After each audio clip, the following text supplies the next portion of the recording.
તમને શું લાગે મેં નાવા હાટું ડોલ ભરી છે કે કપડાં ધોવા હાટું ડોલ ભરી છે કે પછી સેંડા જવા હાટું ડોલ ભરી છે? ના ના ના, આ તો મારે કુલરમાં પાણી નાખવાનું હતું એટલે ડોલ ભરી છે. તો હવે આપણે 3 માળના પગથિયા ચડશું અને કુલરમાં પાણી ભરશું. આ તો માનનું પગથિયા ચડ્યું અને એક ડોલ મેં પાણી નાખી દીધું છે અને એક ડોલે ભેગું નહીં થાય તો લાવ હું બીજી ડોલ ભરતો હોઉં.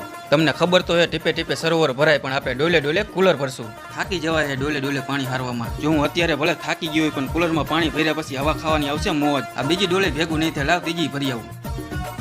કેટલા પગથિયા ચડવાના મિત્રો તમે જોવો ને. હાલ ત્રીજી ડોલે નાખી દો. હવે આ છેલ્લી ડોલ નાખી દઈ કેમ કે હવે તમે કંટાળી ગયા હશો. હવે જેટલું ભરાણું એટલું ભરાણું. હવે એને હવા ખાઈ લે ચાલુ કરી દી ફટાફટ. કુલર સામે આપણે ઠંડી ઠંડી હવા ખાઈશું. આટલી બધી ગરમી મને કાં થાય છે, આને કાં નથી થતી?